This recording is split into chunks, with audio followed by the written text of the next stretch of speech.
Acts chapter 20. Well, it's going to be weird today, a little bit, for me, maybe for nobody else. But as you all know, I'm leaving this Sunday. This is my last Sunday here. And unless I'm called back, and I am going to be called back, I already know that, without even any question, for some commitments that I've been asked to fulfill. It's going to be a while before I come back here. It's going to be a while. And we probably won't be coming back every 2 weeks for visits either. So it's going to be a period of time where I'm just going to be gone. But there are some thoughts I want to leave you with here today. And this may be pertinent just to those who are part of this core congregation. Maybe they'll be pertinent to everybody. I hope so. And if in the text we're going to look at today, you'll notice that Paul read, his sermon was 8 hours long. Mine's going to be short of that today. I know you're very happy about that. I'm kind of happy about that too. But if you would, turn in your scripture to Acts chapter 20. I'll begin reading in verse 28. Paul is leaving, and he says to this group who have followed him down to the seashore, "Watch out for yourselves. Watch out for all the flock of which the Holy Spirit has made you overseers, to shepherd the church of God that he obtained with the blood of his own Son. I know that after I am gone, fierce wolves will come in among you, not sparing the flock. Even from among your own group, those will arise, teaching perversions of the truth, to draw disciples away after them. Therefore, be alert, remembering that night and day for 3 years I did not stop warning you all with tears. And now I entrust you to God and this message of his grace. This message is able to build you up and give you an inheritance among all those who are set apart. I have no desire for anybody's silver, gold, or clothing. You yourselves know that these hands of mine provided for my needs and the needs of those who were with me. By all these things I have shown you by working in this way that we must help the weak. And remember the words of the Lord Jesus himself, who said, it's better to give than to receive. When Paul had said these things, he knelt down with them all and prayed. And they all began to weep loudly, and they hugged Paul and they kissed him. Especially saddened by what he had said, they were not going to see him again, and so they accompanied him to the ship. And after we tore ourselves away from them, we put out to sea, sailing a straight course. We came to Kos, and the next day to Rhodes, and from there to Patara. Now, Paul is leaving this group of Gentile and Jewish believers behind, and they know it. And he's been with them now, he says, for 3 years. The chronology is pretty close to that, about 2 years and change, almost 3. And he's talking to them. These people who are there, think of it just a moment in comparison to this church. You all here today are the core of this congregation. And therefore, I would address you as the overseers of this congregation. That's what you are. And so Paul is telling them, you are the ones who are going to have to carry on here as this church is constituted. And then he gives these various warnings. Now, the previous passage, and I would encourage you to read it. There's a lot that goes on here. This is a pretty active period in Paul's life here. He speaks of the journey that got him here to this spot. There had been a riot in Ephesus, which is the place he's leaving. And that riot was brought about because there were people there who were involved in the trade of being silversmiths. But these weren't just any silversmiths. What they did was they made little idols, little images of varying sizes, depending on what you could afford, of the Greek and Roman goddess Artemis. There was a big temple for Artemis in Ephesus, where the temple prostitutes carried on with what they did day in and day out for all the services that were happening there. A lot of the warnings that you see where Paul speaks about idolatry focus upon the 2 cities of Corinth and Ephesus because of the idolatry that was going on there. Well, what happened was Paul brought the gospel to to Ephesus. And what happened? Well, people started getting born again. What happens when they get born again? They don't need the idols any longer. And so the silversmith's trade started to go to rot. In other words, the gospel is bad for pagan business, is what went on there. That's what happened. And so there was a riot. They wanted to be rid of Paul and his accomplices here because they were causing the silversmith trade to go to rot. It was costing them money. The gospel is bad for that kind of business. And so there was a riot. And if you know anything about the Roman Empire, you know that in the Roman Empire riots, the one thing you cannot do, you've got to pay your taxes and you cannot riot. If you riot, the soldiers are coming. And so they wanted to avoid that. And so Paul comes to this spot after all of this where he's leaving this group of people. And the group of people, how many of those people do you think would be the ones who would follow him down to the seashore? It was a several days walk. That would be the core. Those would be the people who are the entrenched members of those congregations that Paul is leaving behind. They're the ones who really want to see the church go forward in the way that God would have it go. The people of Ephesus were not terribly receptive to the gospel, especially being brought by Jews. There was a certain animosity there in that part of Asia. And you'll notice something in Romans. This is a kind of a side note, but it's interesting to me because I like the history of this book. In Romans, Paul mentions, speaking of these travels, the city of Illyricum. But there's no place in the entirety of the book of Acts where he ever mentions Illyricum. Ever. Why?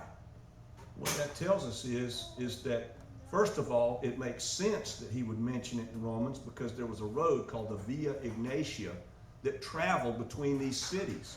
So he would have gone through Illyricum, just as he said in Romans, but it's not mentioned here in this particular writing of Luke's because Luke doesn't tell us everything that Paul did. There's a lot of stuff that Paul did and these people did that never got recorded. So Luke, and two here, notice in the last passage, the last verse I read, which is verse 1 of chapter 29, Luke says, we. So now Luke is traveling with them. There's a period in the book of Acts where Luke is recording based upon testimony, and then all of a sudden he starts to punctuate his writings with we, which means Luke is now traveling with them. Paul is returning to Jerusalem for multi-purposes, but one very specific one, and that is the Jewish converts in Jerusalem were deeply impoverished, more so than most any other place in the entirety of the places Paul went to preach, and there's a reason for that.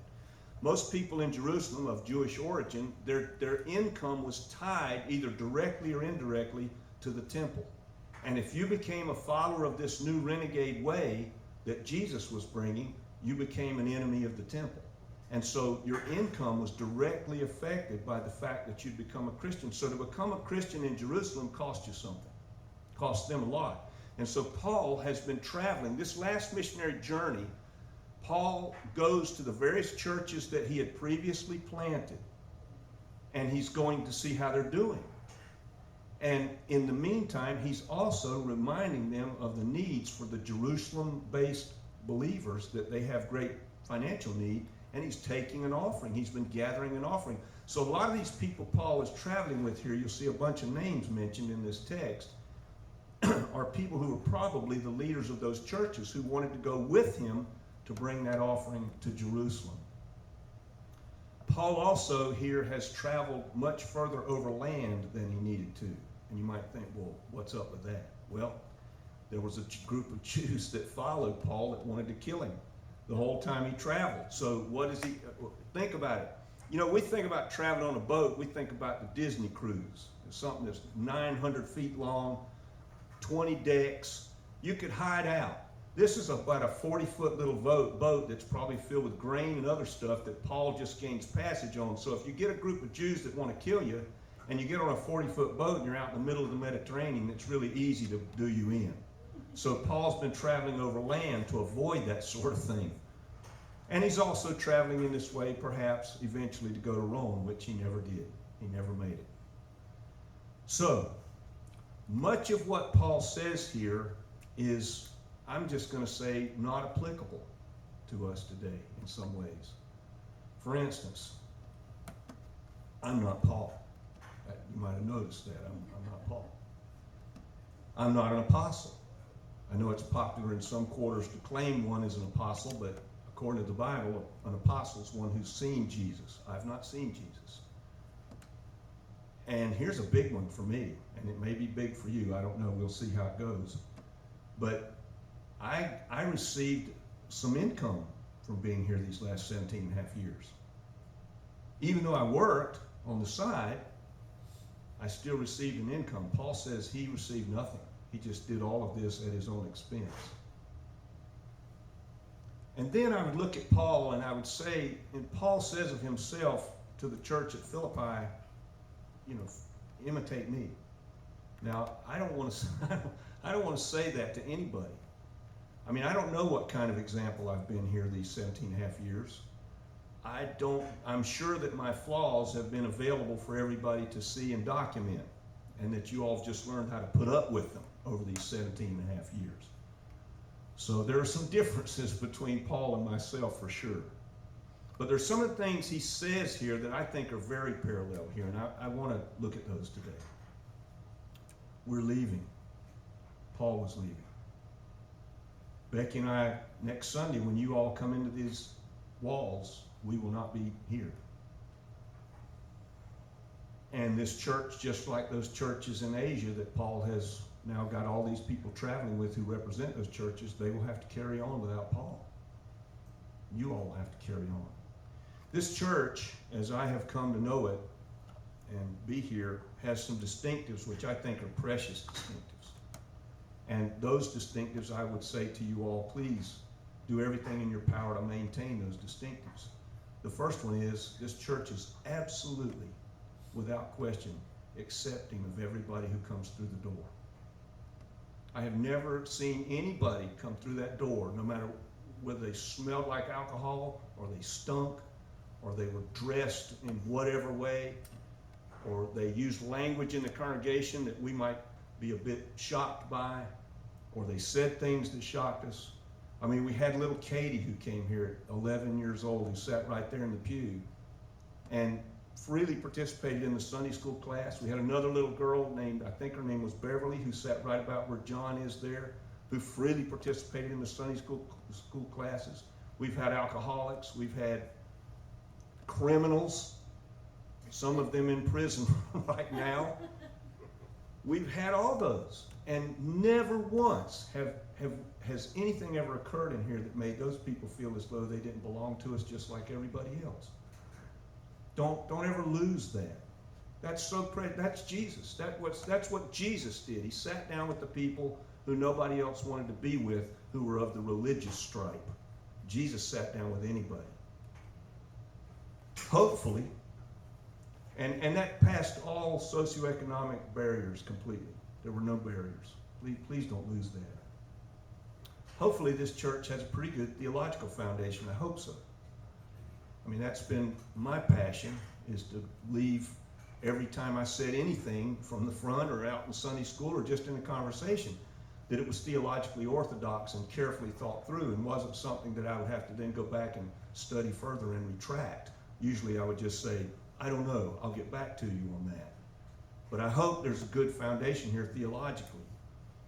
And this church, I don't know what it's like in other churches. This is the one I've been experiencing for the last 17 and a half years.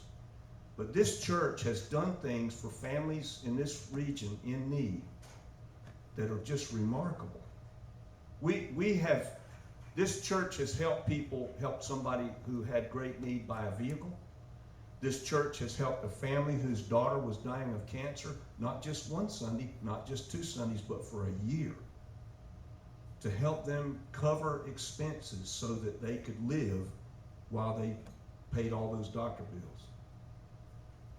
We have done things like that. We've carried missionaries. We've done all kinds of things as a little congregation that are remarkable. Please don't lose that sense of God is calling us to help here. Let's help. Let's just do that. We have visited with people whom nobody visited with. We've been part of their lives, people who nobody, in terms of followers of Jesus. How do I know that? Because I know them. I've talked to the people who maybe could have visited them who did not, because they felt like they were just lost causes. We didn't. So don't lose that either. Now, Paul gives warnings here to this church, which I do think are pertinent to this congregation. I really do. My life's work as a follower of Jesus, if I'm being really pinned down and you said to me, Rip, what are you? I would say I'm an apologist. That's what I am. I'm an apologist. From the Greek word apologia, where Paul says, I'm set for the defense, the apologia of the faith. And I've been uniquely called that way. I don't know why. Maybe it's just because I've got an argumentative nature. I don't know what it is. But God has used it, I hope. And hopefully some of the theological things that have been brought out because of that will be of service to you as you go through these next years. I know that somebody's going to come in here. It's already happened in a minor way, but somebody's going to come in here who's going to want to teach something. And when they do, it's going to be something that's not biblically accurate. May be very subtle, may not be noticed. But I hope, and I don't know what form it'll take, that's for sure, but I hope that something of the theological foundation that is here will be alert to it. In other words, my prayer for this church and everybody in it is that you are so familiar with the original that you can't be fooled by a deceptive counterfeit. You know, they train people in, they used to, nowadays paper money doesn't really mean too much anymore, but they used to train people who worked in banks to identify counterfeits. They didn't give them counterfeit money to look at. They gave them original. For a week, they would handle original money, look at original money, thumb through original money, count original money, and then when a counterfeit hit their fingers, they knew what it was right away. That's the way it's supposed to be. It's not that we're supposed to just go out with our swords a-swinging to defeat everybody who's counter to the gospel message. Our job is to be so familiar with the original that we can bring the gospel to the person who is trapped in the counterfeit. That's what we're supposed to be doing. And so I hope that the depth and the scope of the studies that we've done here over the years will be of benefit and will prepare everybody as much as you can be prepared for that sort of thing. You'll notice some, and by the way, just to alert everybody, Tina and I have already talked about this, but I'll be available. You know, my cell phone, I've had the same number now for 25 years. So you can still call me. And if there's something that comes up like that, everybody has my email. You can email me, and I'll be happy to respond. I respond to dozens of people already anyhow, so you just be part of that list. I'd be happy to link you into it. But Paul's speech here is almost identical to what you find in his pastoral letters. Paul is functioning here as a pastor. He's not functioning as an evangelist, as he does when he goes before the philosophers in Athens in Acts 17. No, he's functioning as a pastor. He's leaving these people with a pastoral message for them to say, it's time now for you. You know, one of the things I've always seen of myself, I don't want to talk about myself too much, but I can't help it. I'm the only me I know. Is that I've never thought myself to be anybody but somebody who should be able to do this job such that I'm not needed. I really mean that I work myself out of my significance here. In other words, to do everything that's within me to prepare everybody here as best as I can to not need me at all. That's the way it's supposed to be. You know, when I'm dead and gone, God's work's just going to keep going. He doesn't need me. He doesn't. He doesn't need any of us. He's just allowed us the privilege to do what we're doing for the time we've done it. And you'll notice that with Paul here. He doesn't mention himself in this text, other than to say what he's done, hopefully left them with a good foundation, and then to say, here's the message that I proclaimed. Paul's little speech here is all about the message. And he tells them then, he says, and take heed for yourselves. Why does he say that? Think about that for just a minute. Take heed for yourselves. What's he warning them against? He's warning them against themselves. He's warning them against themselves. He's saying, look, take heed that you live a life that is so exemplary of what you've been taught that when people see you, they're going to want what you have, and they're not going to be put off. by anything that you say or do. In other words, be careful. He would say that to any of us. Be careful how we live. And this congregation must do the same. And you say, well, how do we do that? Well, it's not hard. This is something that strikes me as probably the most important feature of what it is to be a follower of Jesus. If my heart isn't one that's repentant, if your heart's not repentant constantly, then maybe the test that Paul gives us in 2 Corinthians 13, he says, test yourselves to see whether you're in the faith. Or do you come against that and find yourself not passing the test? What's the test? Does it matter to me what God thinks of me? And am I willing to be changed? Am I willing to say, God may not like me as I am today. By tomorrow, maybe I should be somebody different. That God can work in us to constantly change who we are, and that we're good with that. That repentant heart. And then lastly, what Paul says here, I'm going to say to you today for Becky and myself. He says, Luke says, after we tore ourselves away. That's what we have to do today, is tear ourselves away. This is not something where we're just happy-clappy and looking forward to no longer being here. We have to tear ourselves away. I see all your faces out here, and your faces will be with me the rest of my life. And the things that we've talked about, the things we've shared, and the things you've shared with me, and the times that you've allowed me the privilege of being part of your life in a significant way. I got to just tear myself away from that.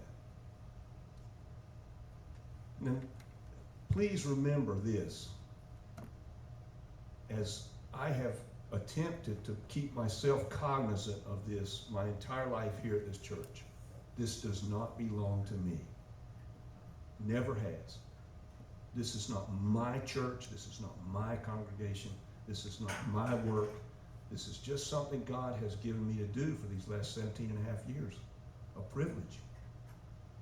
And you and I, or all of us, privileged to participate with God in whatever gifting He gives us for the time period we have to participate in it.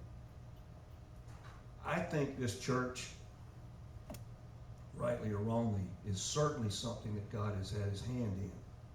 I look next door, and I look at this little congregation, and I see what we've done. That doesn't happen. And the miracles that have come about next door. I'm looking at two of them sitting in a pew right now.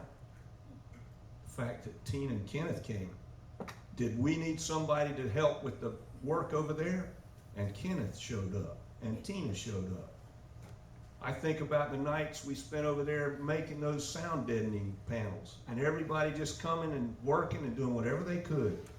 If it was just holding the cloth while somebody stapled, they did it. And then we had a good meal. That made it nicer. That was nice. Didn't mind the eating part. Becky's and my departure may open a door for this congregation that, and I say this truthfully, it may never open if I stay. May never open. Because I'm not saying that I'm some kind of Superman. I'm simply saying that a lot of the theological and philosophical structure of this congregation is really formed around my personality, my theological bent, whether for good or ill. Sometimes good, sometimes ill. But one thing's for sure, it would just remain that perhaps if I were to stay. It would still be just as it has been for these 17 years. And that may not be at all what God wants to do here.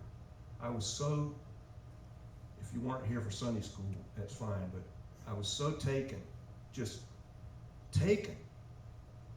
When I'm sitting over there this morning and I'm getting out my little bit of stuff to do our C.S. Lewis, our final C.S. Lewis study, and I'm watching Tina go from place to place around the table, show them the new book, how it's going to work, what she's going to do. Look, next week if I were here, we'd be open in Mere Christianity. The new thing would not happen. God knows this church is here. And He's not going to abandon it as long as this church remains faithful to Him. He is not. You can do without me. You really can. I'm confident of it. I don't know where everybody is today, but if I've said anything about which you've got a question, you want to pray with